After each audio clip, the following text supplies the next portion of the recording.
Hello, this is Greg Alson, Ring Greg's, coming to you on 31 March 22. Time on deck is 2600 hours Central Daylight Time we're recording.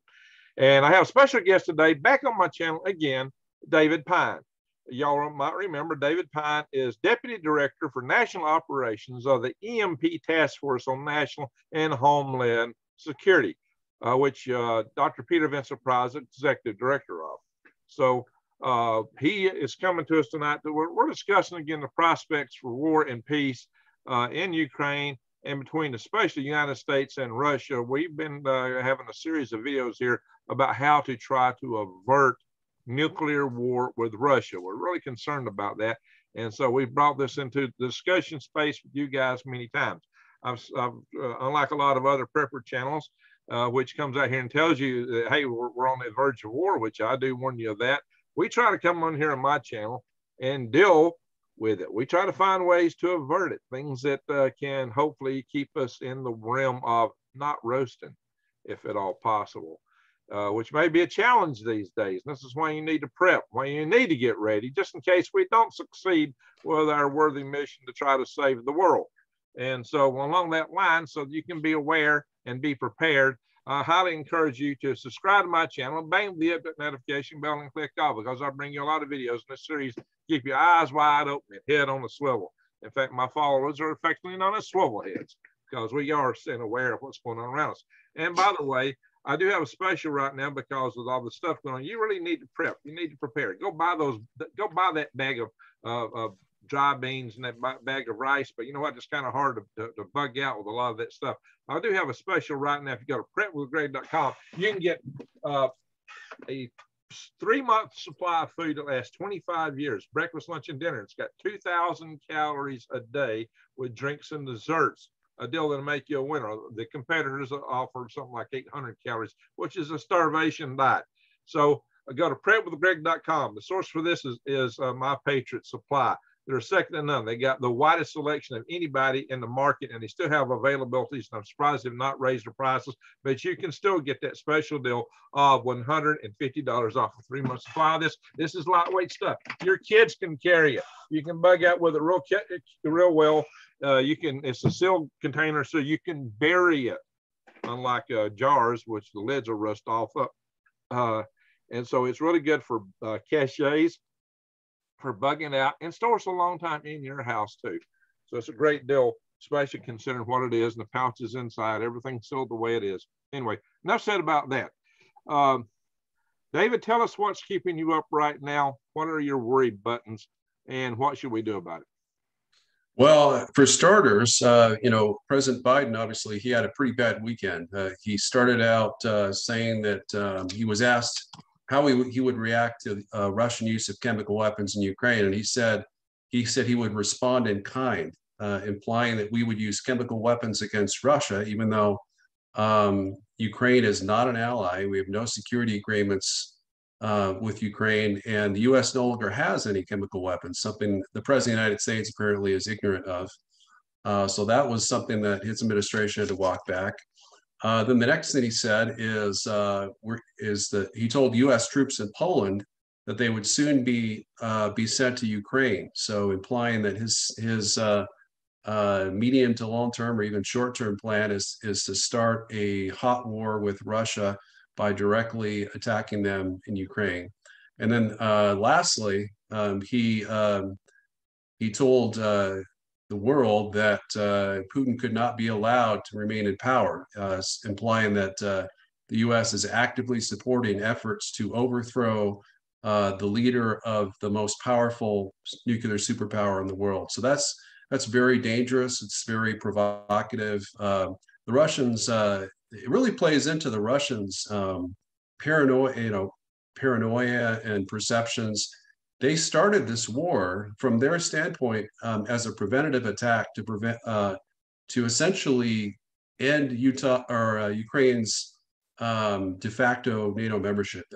I say de facto because in many ways they were they're part of the NATO Partnership for Peace.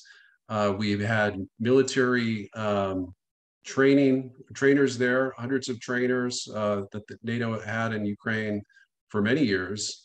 They also had, they had training exercises. We had NATO training exercises with Ukrainian forces, both aircraft exercises and ground military exercises.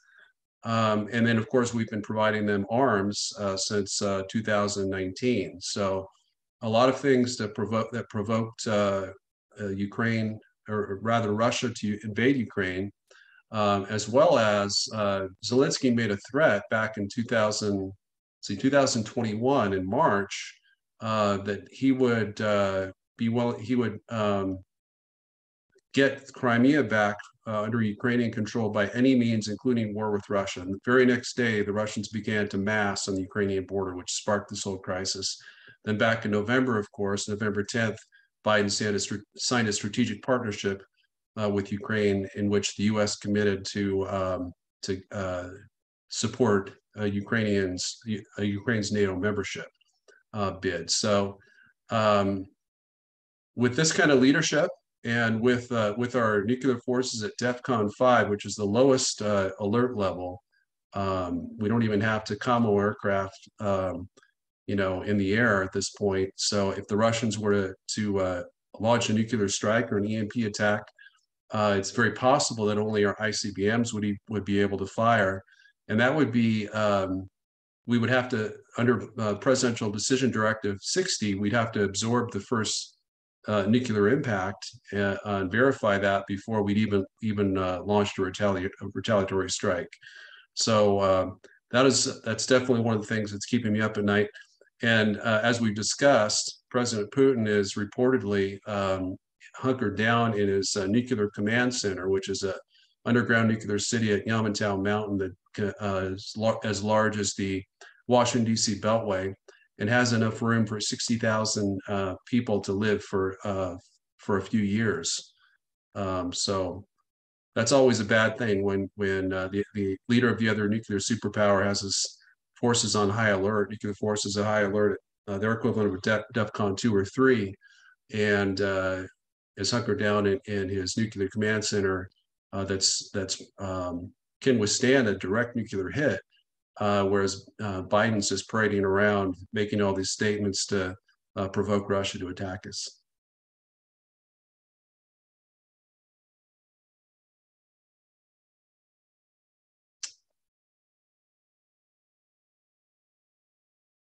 Looks like you're on mute. Yeah, excuse me, I'm having a little mouse problems here. Yeah, I said that's insane, because it looks like his nuclear command center is under 3,000 feet of granite. It would take quite a few nuclear devices to start shaking it up down to the level where all those people are at. I know that the Russians had figured they could take out our NORAD command center by hitting it, with enough successive explosions. But at 3,000 feet, you're practically impervious. I mean, that's most of a mile. It's 3/5 of a mile although almost 3/5 of a mile. Much better than half of a mile into the granite. Granite is very hard, and so it would be very difficult to penetrate that. And the complex that size, even if you did poke a hole in it, to totally annihilate it would be a whole different matter, because that's a huge complex. If it can contain 60,000 people for several years, and that's one of two they got at that level, right? Just for the command structure. That's right. So that's their main nuclear command center. They have another one that is maybe half the size, can only have 30,000 people underground.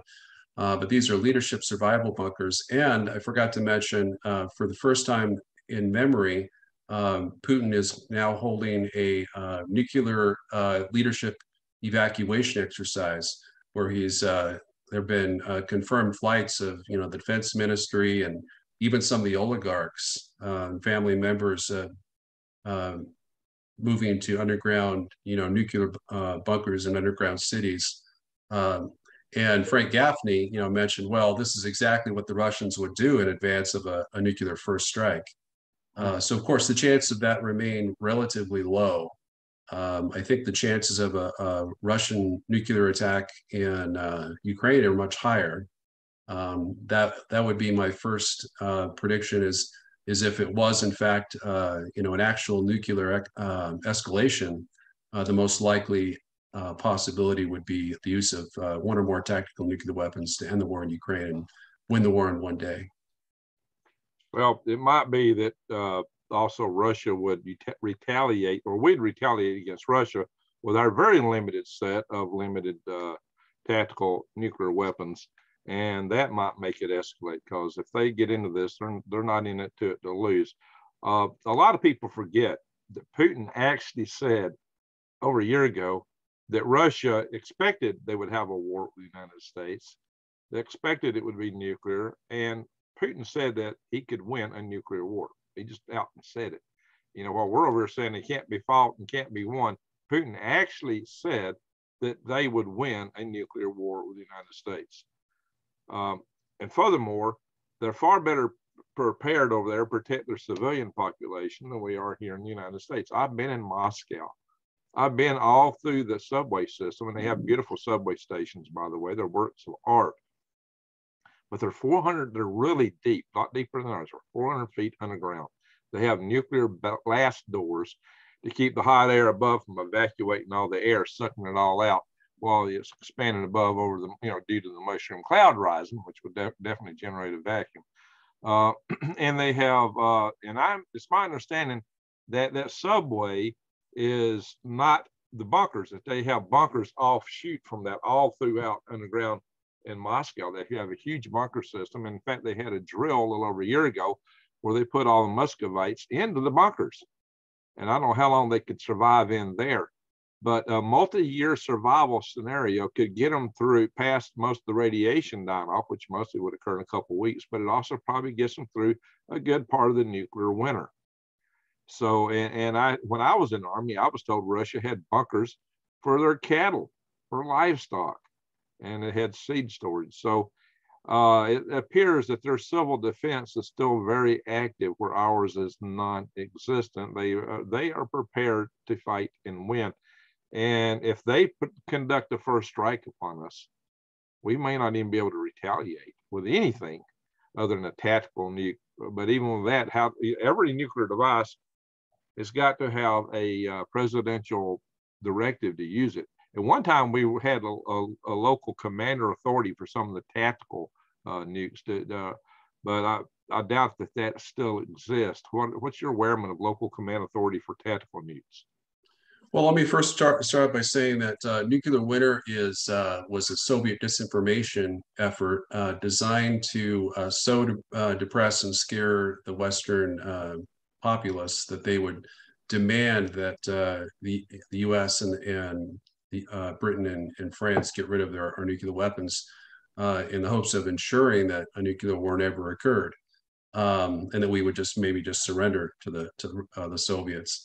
But as far as localized nuclear command authority, until the end of the Cold War, our nuclear missile submarine commanders had the ability to launch their nuclear weapons if communications were cut off with the Nuclear Command Authority with Washington, D.C., and that authority was taken away. So you're absolutely right. If communications were to break down between the Nuclear Command Authority, namely the President of the United States or whoever his successor would be, in the event that he were to be taken out in a nuclear first strike and a decapitation strike, then we would not have a retaliatory strike launched. And that is a possibility. It's a more frightening possibility than people realize. Well, it's beyond just, I knew that was the case for the submarine launch missiles, but at one time, some of the field commanders had authority with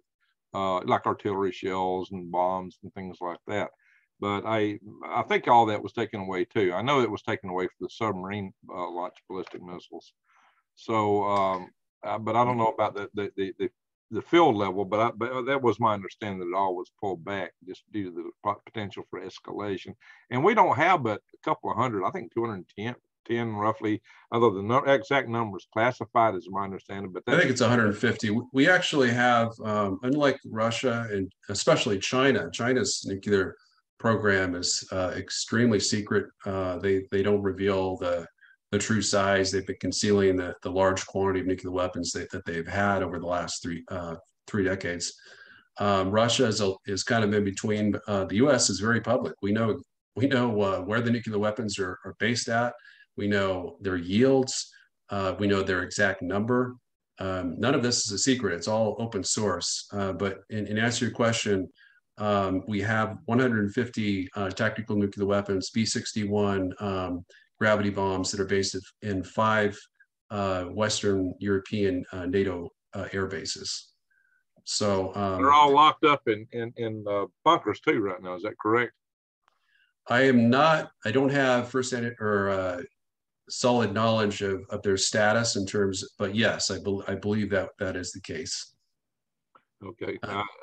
I used to know some guys who flew those things around on tactical jets, jet fighter pilots would carry a nuke. But that's not so typical now. At one time we had a couple thousand out there, but we dramatically reduced what we have. But Russia still has thousands of tactical nukes. Yeah, so I actually I was part of an interview of the former acting director of the intelligence. I'm sorry, the former acting director of the Defense Intelligence Agency, David Shedd, and he told us that he believes Russia has up to 20,000 tactical nuclear weapons. Now I don't 20,000. I don't believe that's accurate. I think maybe that was way beyond anything I heard. Yeah. Wow. And I followed up with an email, and I mentioned that to him, and he did not retract his statement. So he may have sources that we don't. That might be kind of a classified number that he just kind of let out. The numbers that I've heard are at least 5,000 and possibly as high as 10,000. Yeah, that's the range I've been hearing. Yeah, most likely 5,000. So we have 150. They have 5,000. That's roughly 35 times more tactical and theater nuclear weapons than we have.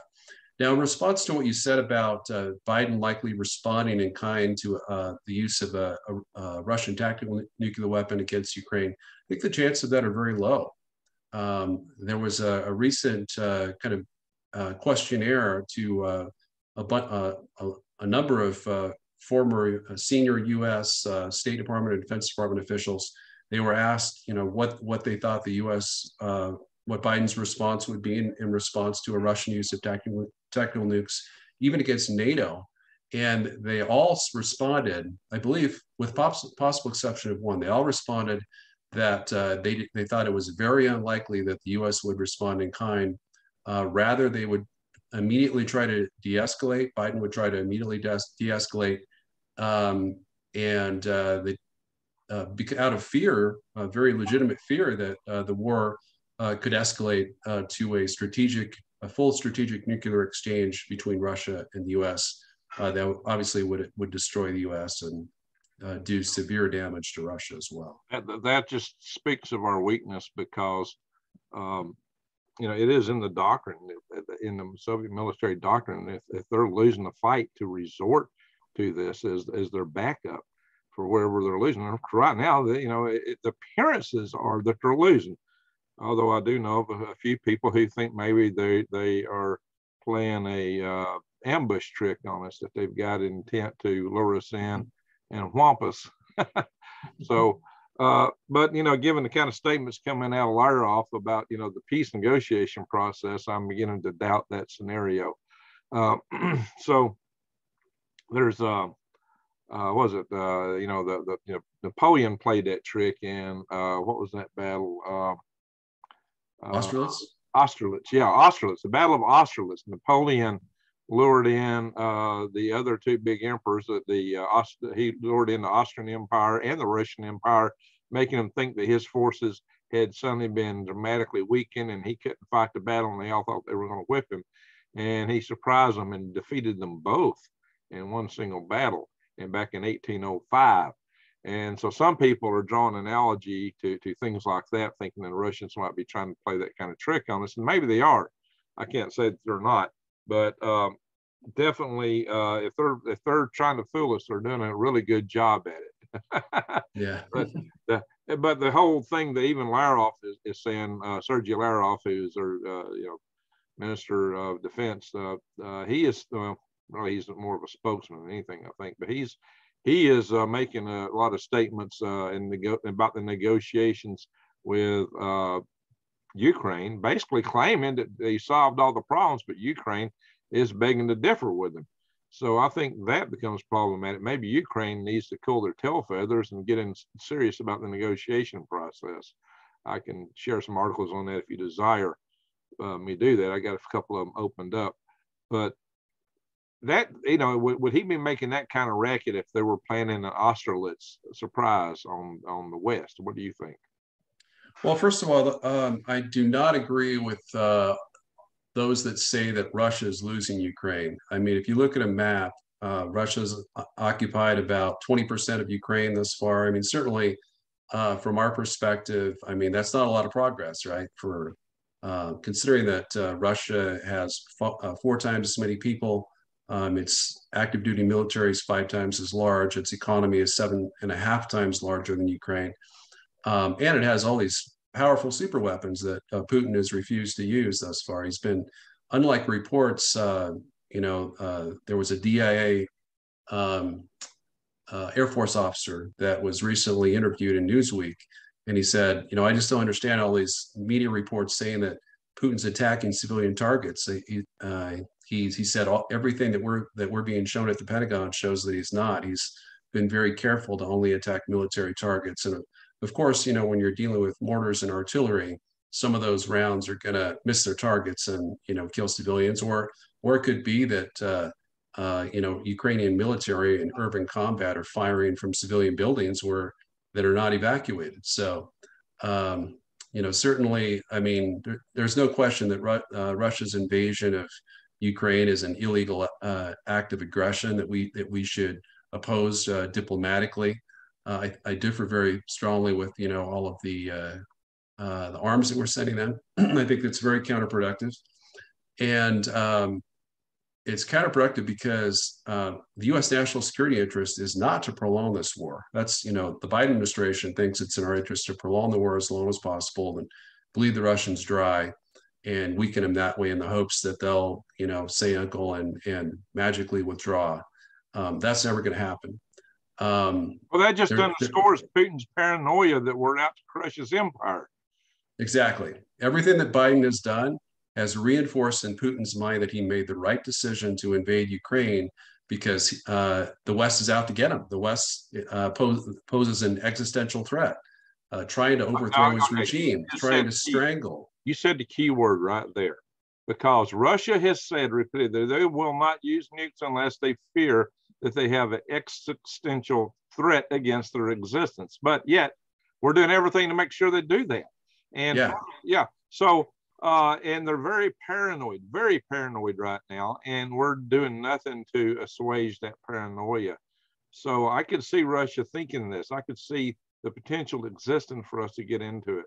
So I don't want to when these guys go run hide in their bunkers, I think we need to be paying a lot of attention to this as being a threat. While they're over there hiding in their bunkers and we're just lackadaisy and running around like it's a Sunday school morning picnic day, that's just light and day dark different. There's something wrong in that picture. These guys are all bunkered down and we're everything's fine and dandy. That's just odd. But I think we're at risk here.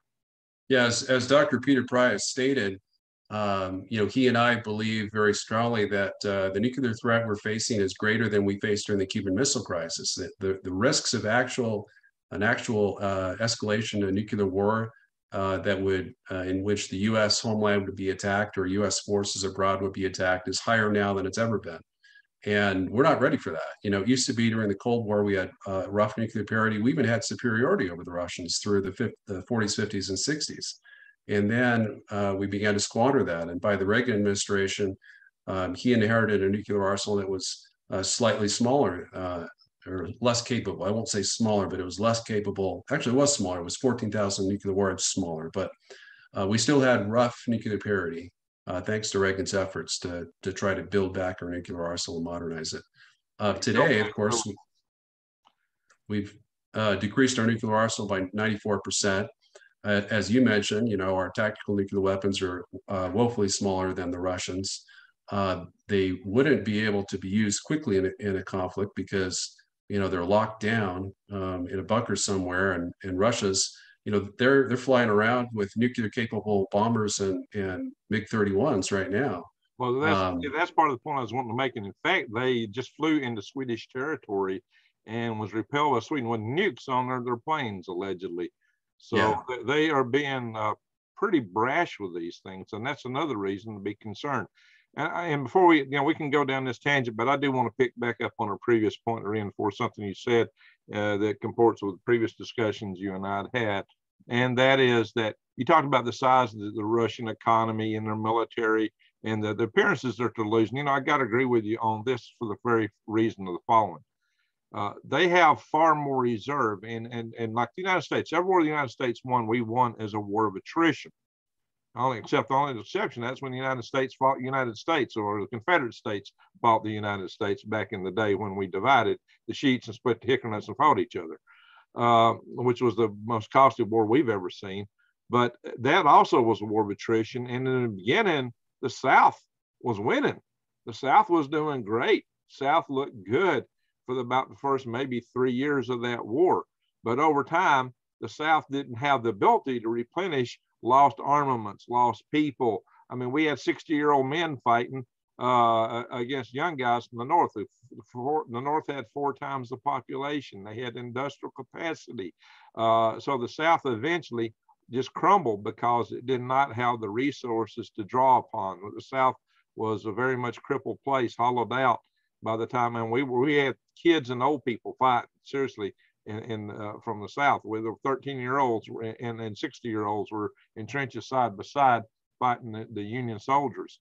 So Ukraine is also pulling on 60-year-olds, by the way, to fight for them. So they've got much less to draw on. Over the long term, the advantage switches to Russia. So it's very much in the interest of Ukraine to negotiate a treaty and to do so fast. I think we need to push for that. This whole notion that that Zelensky has about keeping part of Donbass, about maybe keeping Crimea, that's what launched that war to start with. I have said on my channel way back before this even began, before the troops amassed, that there was no way on God's green earth that Russia was ever going to give up Crimea for 2 reasons. One, the people there are Russian. And 2, they are Russian. They're not kind of sort of Russian, mostly Russian. No, they are Russian. And the territory belonged to Russia until the 1950s when Khrushchev gave it to Ukraine. 2, that is the major warm water naval base that can go out into the Black Sea to the Mediterranean to the Atlantic of Russia. Now, Russia's got some stuff over in Vladivostok on the Pacific side. But in terms of the European theater, the Atlantic theater, they've got a little naval base in Syria. And weren't we trying to attack and destabilize Syria? Maybe our attack on Assad there really amped up Putin's paranoia. I'm pretty sure it did. And now, with this thing in Ukraine, Russia, I said a long time ago, Russia would go to nuclear war. Russia will go to nuclear war without a doubt in my mind to preserve Crimea. Do you take counterpoint with that? No, absolutely not. And it's just really been so surprising to see if you listen to all the same generals and Fox News analysts that were saying that Ukraine was going to fall to Russia in like 3 days to a week, or the capital was going to fall in 3 to 4 days. The same ones are now saying Ukraine can win this thing.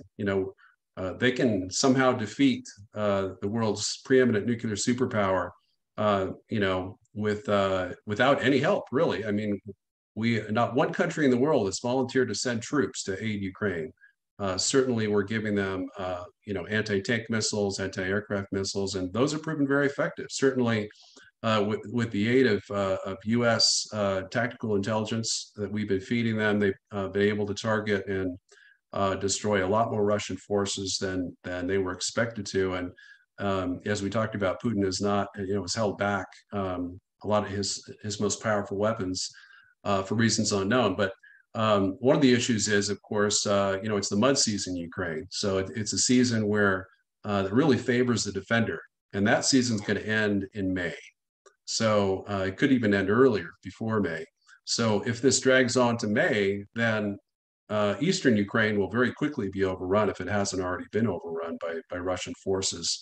and then it'll be kind of a, fait accompli. The Ukrainians will be given a choice. You can accept our terms, or we'll simply, put a puppet president in charge of Eastern Ukraine, and you'll never see it back again. So the Russian hand is much stronger than people are willing to realize. And there's so much triumphalism. There's every time I read an article online, by some alleged foreign policy or national security expert that talks about the need for peace deal, they're always talking about we need a peace deal that reverses. Either goes back. The Biden administration has publicly stated that their objective is the status quo ante. In other words, they want to roll back all Russian gains, territorial gains, back to what it was before. And that's simply not realistic. Russia is not going to be defeated on the battlefield. Worse, best case for the Ukrainians, it's going to be a frozen conflict. If there was a ceasefire today, Russia would still have 20% of Ukrainian territory, and they'd never see it back if they didn't, sign a peace agreement. So that's the best we can hope for. Actually, the best we can hope for.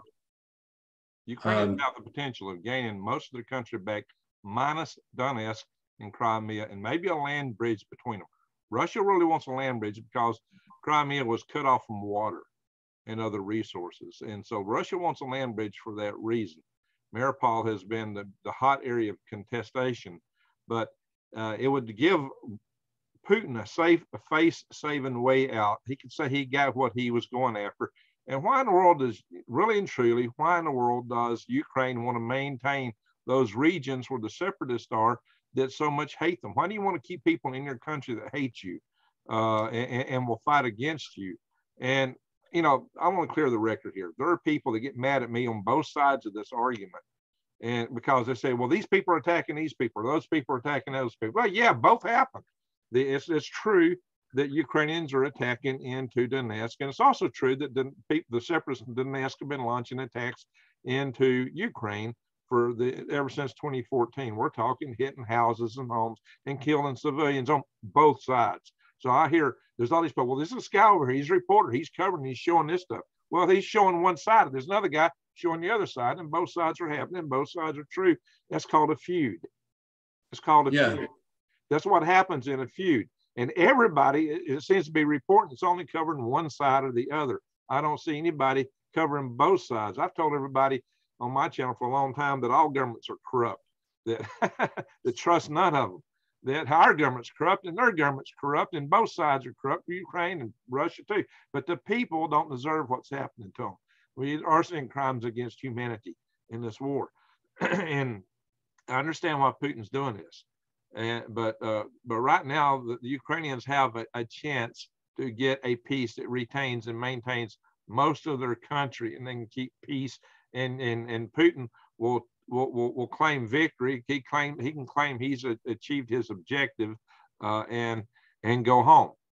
Short of that, in the long term, if this war bears out, I think the tide will turn, and Russia will have the upper hand if they have the fight in them. And there's a lot of debate on that. I mean, it depends on who's really got the resolve, how much resolve still exists on each side. If Russia really has the resolve to prosecute it and push it forward, Russia has exhausted far more resources taking Ukraine in the past than what they've done on this occasion. I've heard crazy numbers for troops that Russia has sacrificed in the past on campaigns like this. What kind of numbers have you heard in this regard? I mean, I don't want to be the one telling these stories. What are you aware of? So I've heard that obviously the numbers have been all over the place, and what we're hearing is mostly not reliable. The problem is we are almost everything that's being reported in the news is coming out of Ukraine. So obviously, when a country is at war, they have a very strong motivation to exaggerate the enemy's losses and demonize them, while also presenting themselves as saints that are, winning all these fights and losing almost no losses at all. I have heard that the Russian losses may be in the vicinity of 5,000 to 7,000 dead, and that is a tremendous loss. What I suspect is that Ukrainian losses are not far behind. I think the Ukraine is, and as you said, Ukraine doesn't have, Russia has 2 million reserve troops. They also have 800,000 additional active duty troops that they could send to Ukraine. So they have a limitless supply, just as Hitler found out when he invaded the Soviet Union and captured 5.8 million Soviet troops, and there were still 400 divisions, so 400 Soviet divisions at the end of the war that were able to, communize the eastern half of Germany and all of Eastern Europe.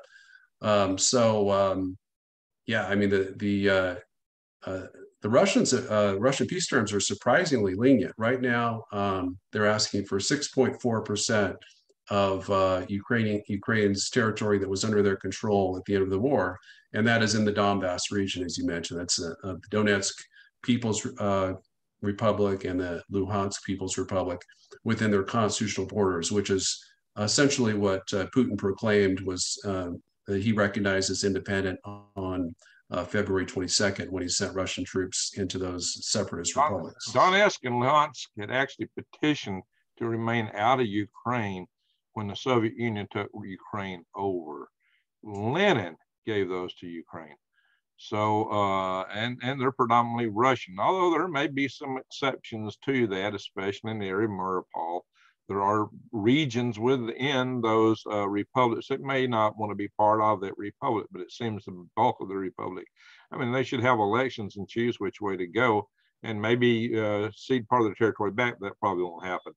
But I believe that people should have a right of self-determination. Whoever you are, wherever you are, you should have the right to self-determination, and that goes two ways. I would say the people in Crimea, Donetsk, and Luhansk should have the right to determine who they are and who they align with. But the people in Ukraine should have the right also not to be part of Russia if they so choose. And apparently they so choose so vehemently. And so this whole idea that Russia, I've had people come on and leave comments and tell me that Russia had the right to invade. I can see why they invaded, but the right to declare war and do what they've done is a different matter. I think warfare has got to be taken a lot more seriously than that. And I think that there are crimes committed. But there are crimes committed on both sides. That's the nature of warfare. Both sides are doing stuff that's illegal. Both sides are doing things that are nasty. And most of us are getting one side or the other and not both sides of this picture. So and the United States has not had a clean record on this, and I confess that. But Putin's got it. A lot of people think there's a Saint Zelensky, and a lot of people think there's a Saint Putin. I swear, I get those kind of comments to tell me that people really think one or the other of these guys are a saint. Neither one of them are saints. And now it is true that Putin's mom was Christian, that he's allowed the churches to thrive, and he has stomped down some of the woke culture over there in Russia, which, I think that's good. But on the other hand, he poisons or imprisons every single person who opposes him. They might have a chance of opposing him in this country. Killing people, committing the act of murder doesn't comport well according to the 10 Commandments that I've read since I was a kid, and doesn't appeal to me to be a highly Christian activity to engage in. It just seems to be a little bit challenging in that regard. Now, warfare, Christianity and all religions will allow for warfare under certain periods, but that's not warfare. Controlling the people's freedom of speech, but he's popular in Russia. He's very popular because the economy of Russia has prospered. But I would submit to you, any country that gets rid of communism is going to have an economy that's going to pop up like a cork in the water. Communism is the most repressive economic system devised by man, as far as I can tell. Other than, there might be a few juntas that are worse, but communism has been, it's the surest way to take prosperous nations and utterly destroy them. Look at Venezuela, who is rich in natural resources, and compare that with Singapore, which has no natural resources. Singapore, booming. Venezuela, dooming. And of course, I've been told by people, well, Greg, I got to correct you. The problem in Venezuela is they have a corrupt government. Show me a communist country that's not corrupt. They have to be, by definition, a one-party state for communism to succeed. All one-party states grow corrupt in with pretty short order of time. Yeah, so there's a lot of problems that people, American people and U.S. leaders fail to understand. They fail to understand that Ukraine is firmly part of the Russian sphere of influence, whether we want to admit it or not. It is their #1 vital national interest that Putin has declared. It's a red line. Everything we're doing in Ukraine is crossing a Russian red line that he could use as provocation to attack us with nuclear, EMP, or cyber weapons, hopefully localized to Europe, but most likely that would hit us hard here at home as well. So that's an issue. He might do that. He might do that. So I've kind of painted him in a bad picture there for a lot, but I will say this. I will agree with you, and I've done this in the past on these videos, that he's been telling us this all along for over 10 years. He's been warning us of this continuously, month after month. He's been putting out statements about this. So it's not like we didn't hear about it. Suddenly now, a lot of our media and people, you know, are trying to craft alternate scenarios from why he's doing this. No, he's been telling us all along exactly what he's concerned about. And the reason for that is that the Russians do have a paranoia, and they have a historical precedence for the paranoia. They've been ran over several times by Napoleon, by Germany, by the Ottomans, by Turks, by all kinds of civilizations and groups of people have come in there and ran over the Russians and killed lots of Russians. Russians have lost lots, far more than we have any experience here in the United States. Even our war between the states was pretty placid compared to what the Russians have had to deal with. They've had nightmares continuously added on them from outside influences. So they have a natural propensity to be paranoid. And I've had a hard time understanding this even myself, you know, that, you know, why would they think that we want to do this to them? But then again, we've made all the moves to make it look like it. You know, when we took out Muammar Gaddafi, you know, that was kind of a friend of theirs. And Muammar Gaddafi got rid of his nukes, and he agreed to everything that we wanted him to do, except he didn't give up his gold dinar he was trying to push in Africa. But we used Libya to funnel arms into attacking Assad's Syria. And Assad was a definitely ally of Russia, and still is, and has a Russian naval base, a small one, but the only one on the Mediterranean Sea that Russia has. Russia's not wanting to give that up. So Russia joined in there to make sure that Assad didn't get put out of power. So we've had a proxy war with Russia over Syria. We've made all the steps to encroach them to really make the Russians far more paranoid. And when and Putin spoke, he talked about how we had just attacked Serbia, which also was Russia, how we have played into Georgia, how we just wantonly attacked Iraq, claiming weapons of mass destruction, which we know now was not true. We didn't need to attack Iraq. That was W putting on trying to wear a pair of big boy pants because Saddam had a plan to assassinate his daddy, probably. I don't know if that's really the case, but you know, the attacks seem to have hit our towers, seems, at least according to public record, that came from the guys in over in Afghanistan, not the guys in Iraq. And by the way, at that point in time, what they call themselves, the base. What was the word for the base? And Al Qaeda. Yeah, Al Qaeda. Yeah, same word. Al Qaeda was not in Iraq whatsoever. Saddam Hussein had no use for Al Qaeda. Now, after we smashed Iraq, you did see Al Qaeda arise in Iraq and ISIS, which was even worse than anything you can imagine. But ISIS rose to power using American equipment. Kind of like the Taliban right now got American equipment. We've put our fingers in a lot of places we shouldn't have had them. And when we go in there and do things, we've messed up. We messed up the way we come out of Afghanistan. There's no way that should have happened the way it did. We should have got out of there, but not the way that it happened.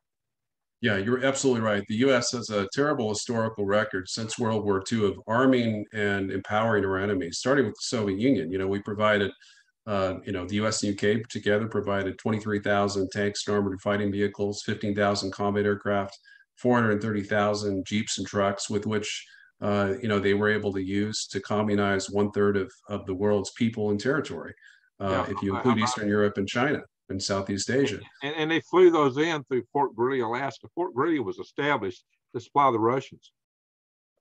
And today, it's got our little missile defense system there that's supposed to be able to defend us from North Korea, not Russia. They don't have but just a few interceptors there, not nearly enough to deal with a Russian nuclear strike on us. I mean, it would be like spitting in the wind, the effectivity of that.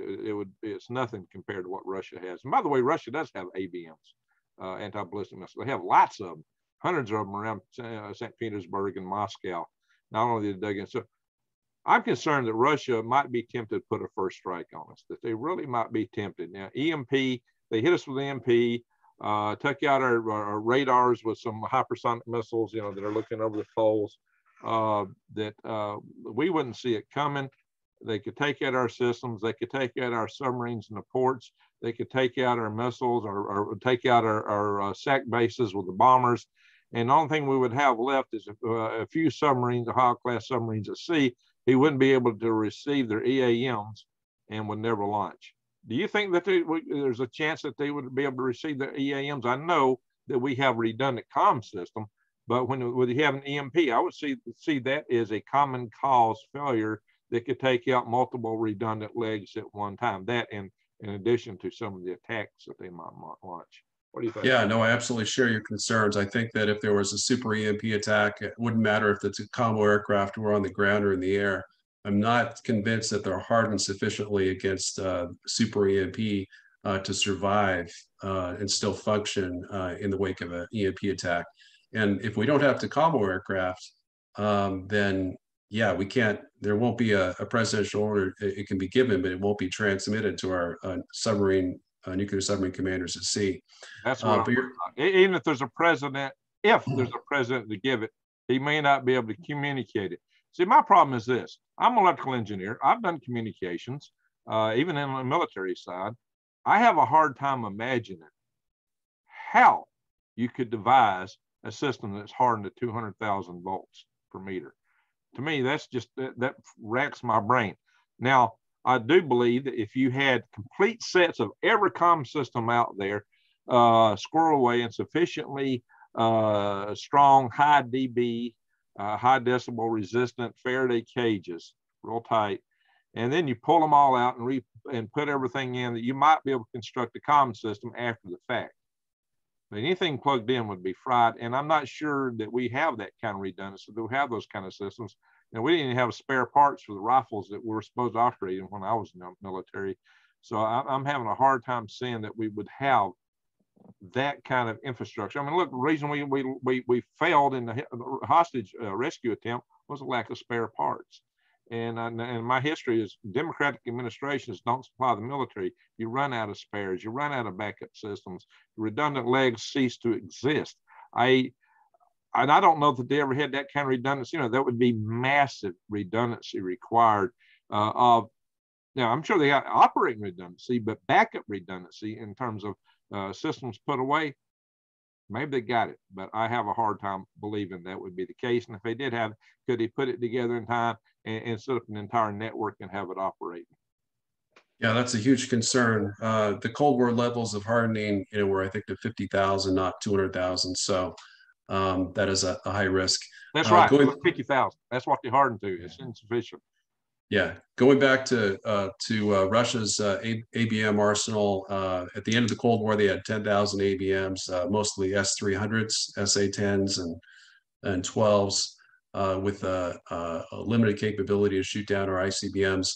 Today, they have 8,000 S-400 and S-500, which are much more modern and more capable ABMs. They also have up to 4,300 S-300s from the Soviet times. So they have a huge ABM defense system. It's very possible they could shoot down the vast majority of our nuclear warheads, RVs in the air, before they reach Russia. So yeah, their nuclear survivability. You mentioned that they've Putin believes he can fight and win a nuclear war. That's been the Russian mentality for 50 years, really, since at least the 70s.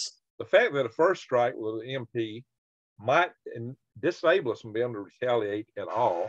The fact that we know that any retaliation is going to be limited because the first strike would take out the majority of our resources. The fact that they've got their ABMs to far more than we have to take out a good part of what's coming at them. And on top of the fact that they have such a civil defense system, I'd have to say they're right. They could totally take us out right now and win. Russia today could give a first strike on us and win. And that takes the entire leg out of the mutually assured destruction argument, because it's not. That's right. Mutually assured destruction is no longer credible. That if Russia puts a first strike on us, it wins. So why would they not? If they have sufficient angst with us, why wouldn't they do it? You know, I mean, that's really the surprising thing. Not so much surprising, but it's so contrary to what we're hearing right now. We're hearing that Putin is crazy. He's schizophrenic. He's got Parkinson's. He's mentally unstable. He's got his nuclear. The one thing they don't mention, they never mention this. They never mention that his fingers on the nuclear trigger to launch his 8,000 nuclear weapons. If he's truly Hitler, I mean, I think there's a lot of myths about Hitler. I don't think Hitler would have. Hitler would have a dead hand switch. He has a dead hand switch. That's right. So if he were to die, if the president of Russia were to die, the defense minister and the commander of the chief of the general staff, all of which have nuclear command authority, were to die, then the dead hand system would activate. Or if the communications with Moscow were shut off, the dead hand system would activate and launch all of their nuclear weapons at us. So we'd have a full nuclear first strike. Exactly the opposite of what we have right now. Exactly the opposite. Right. So our nuclear weapons are aimed at the oceans. We're a bunch of fools. We're foolish. We don't have our eyes open, our heads in the sand, and we're making assumptions that they think like us. I tell you what, right now it's in Putin's interest to give us a first strike at this moment. You know, given everything going on, I'm surprised he don't do it. I mean, I'm against that. Trust me, I'm against it. But I'm really surprised he don't do it. You know, I've had friends on these channels tell me, then some of my commenters say, well, Russia has the right to go in and attack Ukraine. Well, maybe by the same argument, and also by the same arguments of morals that some other people make, then Russia's got the right to put a first strike on the United States. So how do you feel about sitting here as an innocent American, have nothing to do with the decisions that the knuckleheads in Washington, D.C. to do, and to think that you should be incinerated because Russia has the right to incinerate you? Do you accept that logic? I don't. You know, but yeah. So that's the logical conclusion of the arguments I'm hearing. Then if that's true, then you have the right to be incinerated. Right. Well, no, yeah, so I don't agree with that. I don't agree with that. And that's what worries me. And that's where I think our side has fallen just insanely. Our side's insane because we have not prepared to defend the United States. We have not prepared because we made a bunch of dumb, woke decisions. We have not prepared to take care of our people, our society, and our world. We invite a first strike right now. I think the way to avoid this invitation is to go to DEFCON 2, put our forces on alert and put them out there so they can't be taken out so easily. What do you think about that? I wouldn't say DEFCON 2 because I think the Russians would take that as imminent a nuclear attack on first strike, because Biden, just recently, and it's consistent with U.S. policy. He said, I will not rule out a U.S. nuclear first strike on Russia. Oh, wow. Whether over Ukraine or attack on NATO. Yeah, nuclear first strike. Wow, that's crazy. Okay. Yeah, he made that statement. DEFCON 3 then. Yeah, but but here's the good part: the fact that he's at DEFCON 5. That's the one good thing about being at DEFCON 5 is because Putin can look at our nuclear arsenal and say, Biden's an idiot. He doesn't lead his own White House. Everything he said has just been retracted. And oh, by the way, we have no capability to launch quickly against Russia, so it's all bluff and bluster. So that's the good news, that we're completely defenseless or unprepared to fight a nuclear war, is that Russia knows that. Russia can see that, but they're still really paranoid. So they could absolutely attack us with a massive cyber attack or an EMP attack, something short of a full-scale nuclear strike. I honestly don't believe that they're likely to launch a nuclear first strike against us. I think it's going to escalate. It's going to be a cyber tit for tat. It'll hit portions of our critical infrastructure. It might be a tactical nuclear escalation in Ukraine that really doesn't affect us. It would affect us actually in one major way, and that is it'd be a huge wake-up call, because literally we're led by not so much our generals, but our political leaders on both sides of the aisle. They don't believe that nuclear weapons will ever be used in war. We fought and won a nuclear war during World War II. We're living proof that nuclear weapons can and could possibly be used again, because we fought a non-nuclear power with nuclear weapons and we won the war.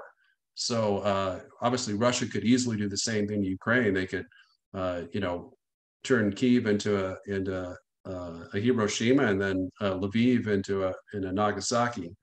But I don't think they're going to do that. I don't think they're going to try to target large population centers in Ukraine for nuclear destruction. But the one thing I wanted to mention to your listeners is that there was a complete flight from reality. We were led by foreign policy realists, from President George Washington all the way to President George H.W. Bush. And when the Soviet Union collapsed, Bush didn't even want the Soviet Union to collapse. Like he was hoping that there would, the Union Treaty, Gorbachev's Union Treaty, would be accepted. There would be some kind of confederation or federation of between this Russia and the other former Soviet republics that would be maintained. But he also didn't agree to expand NATO. He realized that would be extremely provocative against Russia. And then we've kind of lost the ability to understand that Reagan and Churchill, two of our some of the biggest foreign policy realist leaders we've ever had. I mean, look at what Churchill did. Churchill decided that that they should, U.S. and U.K. Didn't want to fight a war with the Soviet Union, which actually I think we could have won. I can almost guarantee we would have won that war. We had nuclear superiority, we had air supremacy, we had a lot of different things going for us. If we were to cut them off and blockade them, that we could minimally roll them back to their pre-war borders. Yeah, Patton wanted to go right in, and then later in the Korean War, MacArthur wanted to go in. Yeah, so, we should have done it in both instances, but they were vetoed, of course. Yeah, but one wound up dead and the other was fired. Yeah, it was Patton was assassinated, but Churchill was Churchill gave up Eastern Europe to the Soviets. It's so funny to me that Zelensky is being painted as the Churchill of Eastern Europe, when it was Churchill that gave up all of Eastern Europe to Stalin. And Churchill and Roosevelt and Stalin got together at Yalta and made those decisions. A lot of people forget that, but just speaking for human character, you might realize that the reason that Confederation didn't work is the people that were under the thumb of Russians hated Russians more than we did. If you want to find people that hate Russians, go to Estonia, Latvia, and go to Poland, go to Lithuania, those Baltic republics, the Polish people. Holy smoke, especially the guys that I know from the Baltic republics. I've never seen so much hatred in my life. They hate Russia with a passion. I mean, they will. You just mentioned the word Russia, and I see faces flush red and just anger just welled up like that. It's like, wow. Yeah. Russia was not good to them. And, in Ukraine, those people were starved by Stalin. They were in the breadbasket of the world and being starved to death. So I can understand why they don't want to be part of that. But the idea, though, that they could live as non-aligned nations, if both sides can agree to leave them alone, I think is an acceptable peace. They could still have peace, and hopefully Russia would abide by it. And if they don't, then there should be consequences. So we should go down the road of negotiation, and we should force really encourage. We can't tell a sovereign nation what to do. I can't tell Zelensky to do this, that, and the other, but we're encouraging him by getting them arms to not doing it. We need to find a way to encourage Zelensky to go to the peace table and negotiate with earnestness with Lavrov. The kind of stuff what he put on the table should be acceptable. That should be acceptable right now, and he ought to go to negotiate, because if he don't, he runs a risk of not existing. And we all run the risk of not existing. The whole world could go up in flames over this. So I want to look at two things. What is the downside? What do you think our chances of all this escalating to a war with Russia and a nuclear war are? And what can we actually do to stop it? That should be our final discussion in this call.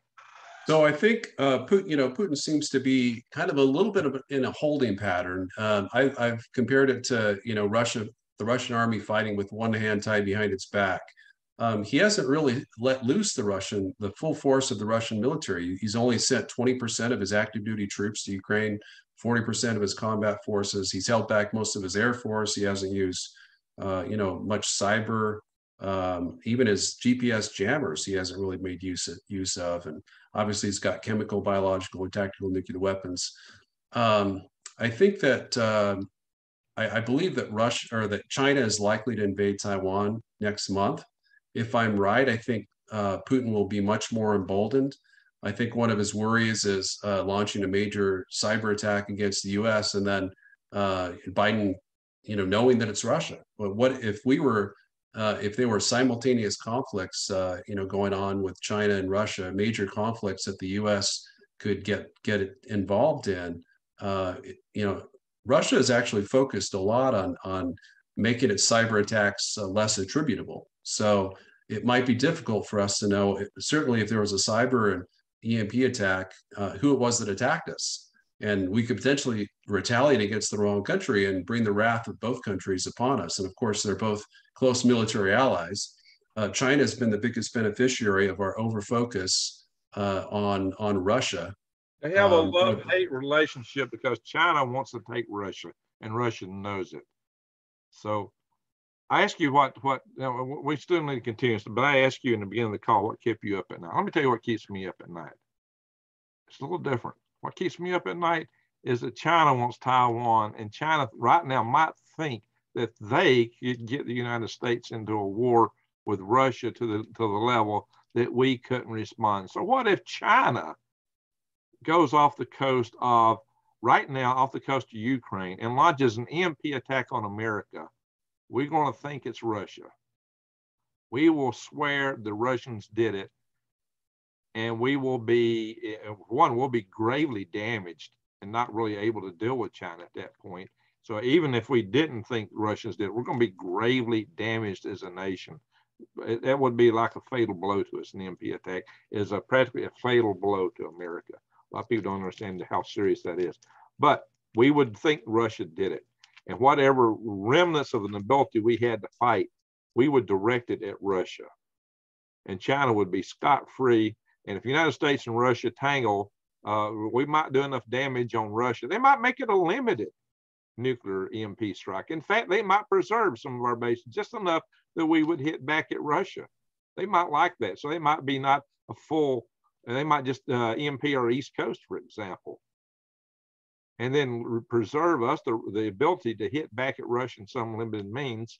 And in that case, we take care of all their problems, kind of like the old evil villains in James Bond movies who were trying to provoke America and Russia to go to war. That was a plot of several James Bond movies. But I could actually see that now. And it would be, like I said, it might be to Putin's advantage to put a first strike on us.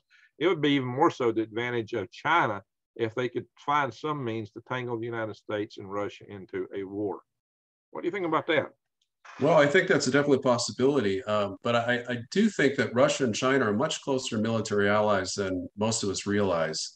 I don't think that's really, certainly I think, China's sitting back pretty in the catbird seat, thinking, they're really happy with our overfocus, sending military resources against Russia and poisoning Russia. How much is their alliance? How much is that something that we forced into being? I said years ago that we should have negotiated peace with Russia and worked with them to as a bulwark against China, but we blew it because we kept poking a bear. We totally blew that opportunity, and having blown it and made them paranoid, they decided to go into Ukraine. So we've blown it in so many ways it's not funny, and it could really eat us now. But I think when we've blown maybe our chance to have peace with Russia and to contain China, now we're having to face both. But I think their alliance is an alliance of convenience because, enemies are my enemy kind of thing. And politics make strange bedfellows. I don't think they're natural allies at all. What do you think? I just want to say that it's never too late to change course until it is. Biden could go out today and change his policy and say, we've decided it is in our national interest to end the war in Ukraine. We're going to cut off weapons to Ukraine, and we're going to motivate them to negotiate peace with Russia. Then we're going to pull back our forces in exchange for Russia pulling back their forces, and have this, go back to having a friendly relationship with Russia that could counter their military alliance and essentially neutralize it. So I still, my hope for that is very slim, given the irrational actors that lead our country in the White House and Congress today. With what we got, with the cards dealt with, Biden shows no indication of wanting to do anything like that. NATO don't want any part of that. So, you had some great recommendations when we first started into this, but they were nothing that neither NATO or Biden wanted any part of. They're serving other agendas that don't serve us so well. So given the cards we've got dealt to us right now, what can we do that can meaningfully influence the end of the conflict and could keep us out of war? As I said, we have to immediately suspend all arms shipments and military assistance to Ukraine. We need to Biden needs to have a frank discussion with Zelensky and tell him we're not going to support the war anymore. We decided it's our best interest. How do we get him to change sides to do that? How do we convince him to take the new tack? How do we do that? Because he's not heading in that direction. How do we turn that around? If enough people call and chime in, do you think it might have that effect, given how hard set they seem to be in their current malaise where they're heading? It's very difficult because President Biden, of course, is a lame duck president. There's no way he's going to run for re-election at the age of 82. He can barely hold it together right now and put 3 sentences together. He's pretty much almost immune, other than wanting the Democrats to not get completely destroyed in the November election. He's fairly immune to political pressures. It's, from a Republican standpoint, President Trump has been very forthright in saying we need to negotiate a peace deal with Russia to end the conflict and get better relations. There's been a few members of Congress that have done that. But ultimately, I think the best thing we can do right now is to really get the public to send, my recent articles on the national interests. Dr. Peter Pyne, has had more articles on the subject that are exceptional. Send those articles to your members of Congress. Tell them that we need to, go back to having a Reagan policy of peace through strength that's based on America First conservatism and realism, dealing with the world as it really is, not pretending that existential threats don't exist, which is exactly what Biden and the neoconservatives, Republicans have been doing. And send a message that we need to buy time. As Dr. Pyne has been so great at saying, we need to have peace with Russia and China right now so we can buy the time we need to rebuild our strategic defenses, our nuclear deterrent. We can double our nuclear deterrent, build a space-based national missile defenses, and then, of course, harden the grid, which will take at least 2 years. At least 2 years to accomplish, and possibly as long as 5 once the decision's even been made to do that. So we're not in a position to win a war against Russia and China. Certainly not them together, because any war with Russia, a full-scale war, would inevitably involve China against us and vice versa, I think. So that would be my prescription for what we need to do right now. That'd be catastrophic. So let me share something where people can take action right now. I am going to do a share screen because I've created an organization that gives people the tools to make the kind of contacts you're talking about. So go here to freedomrestorationfoundation.org, and you see we got an action center where we post actions. We need to update some of these, but go in here to the action center.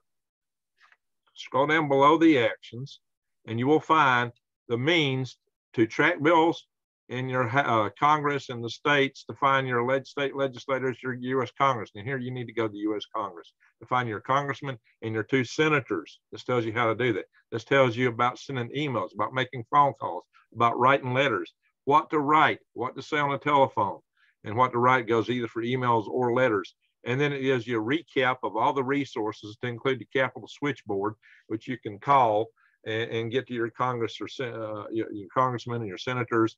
So use this resource, guys, right here, freedomrestorationfoundation.org. I'll put it in the show notes. And if you would, go ahead and email me some of the key articles you'd like for me to list. I'll list a few of them in here. You and Dr. Pyne in the show notes and the pin notes.